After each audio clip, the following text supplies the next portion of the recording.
Mitochondria के बारे में अध्ययन करेंगे। इसकी संरचना और इसके कार्यों के बारे में विस्तृत रूप से जानकारी लेंगे।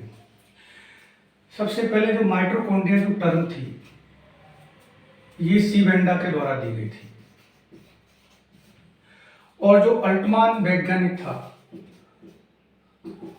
उसको माइटोकॉन्ड्रिया को खोज करने का श्रेय जाता है। तो जो माइटोकॉन्ड्रिया है ये कोशिका के अंदर इजीली दिखाई नहीं देता माइक्रोस्कोप से, तो इसको एक विशेष रंजक जेनस ग्रीन बी रंजक से पहले इसको अभिरंजित किया जाता है। एक स्पेशल टाइप का अभिरंजक है, उससे फिर माइक्रोस्कोप के अंदर दिखता है। तो कौन सा रंजक है? Janus green B, Janus green B एक अभिरंजक होता है, उसके थ्रू ही जब अभिरंजित किया जाएगा तो ही ये माइटोकॉन्ड्रिया कोशिका के अंदर माइक्रोस्कोप से दिखाई देगा। अब माइटोकॉन्ड्रिया एक क्या है? दोहरी झिल्ली युक्त कोशिका अंगक है। इसकी जो बाहरी मेम्ब्रेन है, सबसे बाहरी ये वाली आउटर मेम्ब्रेन बाह्य, ये कौन सी झिल्ली है? बाह्य झिल्ली, बाह्य झिल्ली। अंदर वाली झिल्ली होती है, ये वाली झिल्ली है इनर मेम्ब्रेन। ये कौन सी है? Inner membrane. अब बाह्य झिल्ली पूरी तरह सतत रूप से होती है, कंटिन्यूअस पूरी, जबकि आंतरिक झिल्ली में जो इंटरफोल्डिंग हो जाती है, अंतर्बलन बन जाते हैं, और इन अंतर्बलन को जो ये बने हुए हैं इनको बोलते हैं क्रस्टी। अब क्रस्टी क्या करते हैं? इस माइटोकॉन्ड्रिया की आंतरिक झिल्ली का क्या बढ़ा देते हैं? सरफेस एरिया, सतही क्षेत्रफल को बढ़ाने का काम करते हैं क्रस्टी। और क्रस्टी के अंदर ही एक छोटी छोटी संरचनाएं लगी होती हैं इस टाइप की,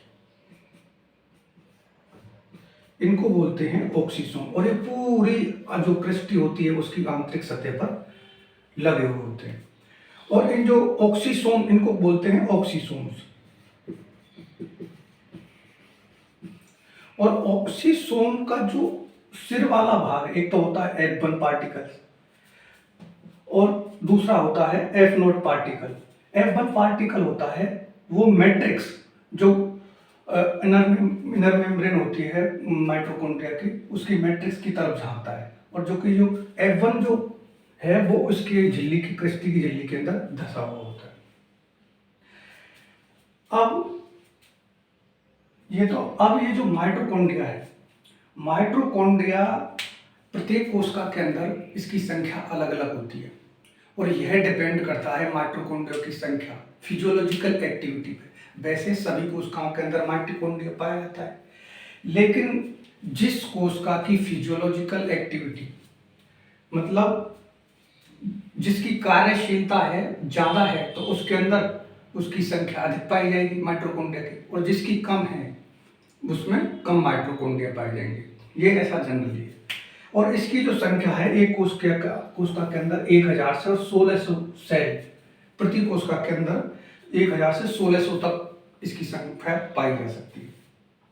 इसकी जो संरचना है कैसी होती है? सॉसेज सिलेंड्रिकल स्ट्रक्चर होती है, तसरीनुमा बेलनाकार दिखने में। जब माइक्रोस्कोप से देखा तो इसकी जो संरचना है तसरीनुमा बेलनाकार होती है।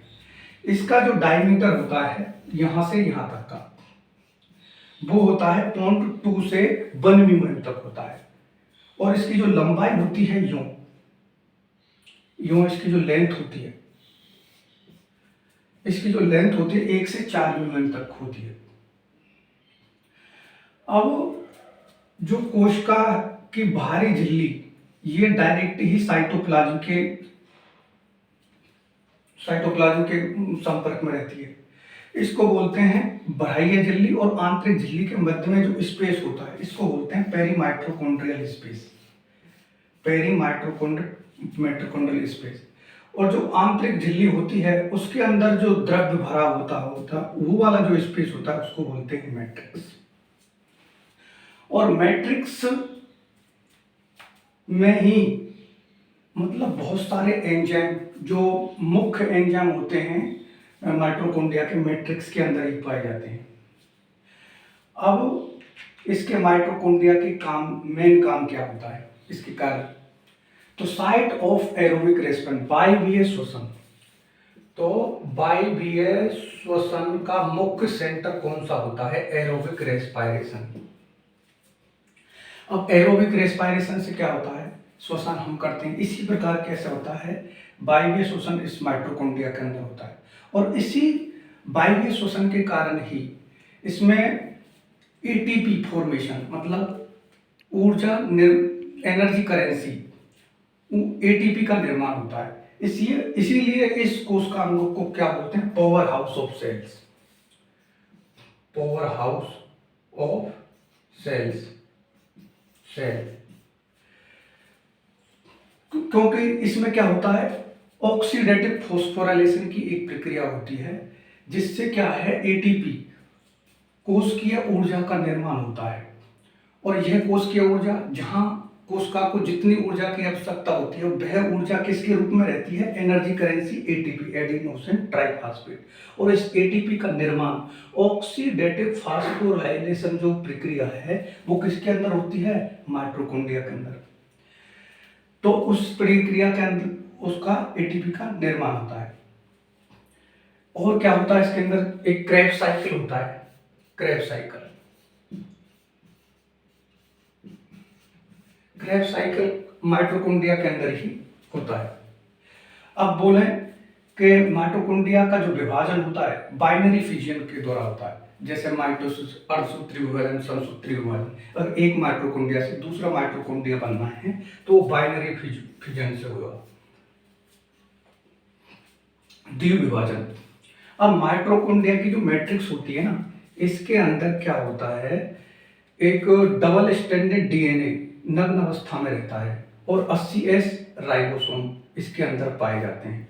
कुछ आरएनए भी पाए जाते हैं और एंजाइम्स भी होते हैं। तो उसके कारण क्या होता है, ये प्रोटीन का निर्माण कर सकता है, मतलब पूरी तरह प्रोटीन का मतलब निर्माण कर सकता है। तो इसको बोलते हैं सेमी ऑटोनोमस ऑर्गन। क्यों बोलते हैं, क्योंकि पूरी तरह जो प्रोटीन का बिना किसी दूसरे ऑर्गन पर डिपेंड नहीं है, वो है न्यूक्लियस, न्यूक्लियस केंद्रक, वो उसको बोलते हैं ऑटोनोमस ऑर्गन, स्वायत्त केंद्रक, स्वायत्त अंगक। ये होता है सेमी ऑटोनोमस, मतलब कुछ इंफॉर्मेशन के लिए या कुछ सूचना के लिए ये दूसरे अंगकों पर भी डिपेंड रहता है, इसलिए उसको सेमी ऑटोनोमस ऑर्गन कहते हैं, क्योंकि ये प्रोटीन निर्माण कर सकता है। तो इसके अंदर क्या होता है, सेमी ऑटोनोमस ऑर्गन के लिए कैसे, एक तो क्या है, circular double stranded circular DNA होता है, कुछ आरएनए भी होता है और एंजाइम्स भी होते हैं, राइबोसोम्स भी होता है, 17S राइबोसोम भी इसकी जो मैट्रिक्स के अंदर पाया जाता है। अब है मोस्ट, ये माइटोकॉन्ड्रिया ऐसा कोशिका अंगक है जो कोशिका के अंदर सर्वाधिक बिजी रहता है, सर्वाधिक व्यस्त अंगक होता है कोशिका के अंदर, कौन सा, माइटोकॉन्ड्रिया। क्यों, क्योंकि यही ऊर्जा का निर्माण करता है।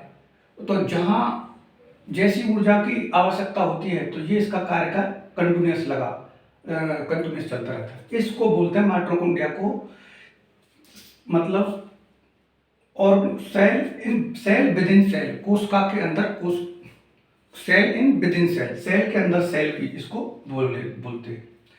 यदि इसकी बाह्य झिल्ली को अपन इसकी माइटोकॉन्ड्रिया को हटा दिया जाए तो इसको बोलते हैं माइटोप्लास्ट, खाली क्रस्टी रह जाए तो उसको बोलते हैं क्या, माइटोप्लास्ट। अब जो माइटोकॉन्ड्रिया की जो आंतरिक झिल्ली होती है, कौन सी, क्रस्टी जिसे बोलते हैं, इस पे और बाह्य झिल्ली में बहुत सारे एंजाइम होते हैं, स्पेसिफिक होते हैं, और इन्हीं एंजाइम होते हैं। तो और जो माइटोकॉन्ड्रिया की आंतरिक झिल्ली है उसमें होता है ETS, इलेक्ट्रॉन ट्रांसफर सिस्टम।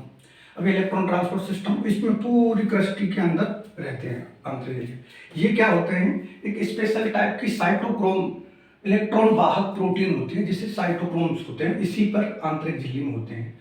और विशिष्ट एंजाइम होते हैं, विशिष्ट एंजाइम भी इस आंतरिक झिल्ली के अंदर पाए जाते हैं।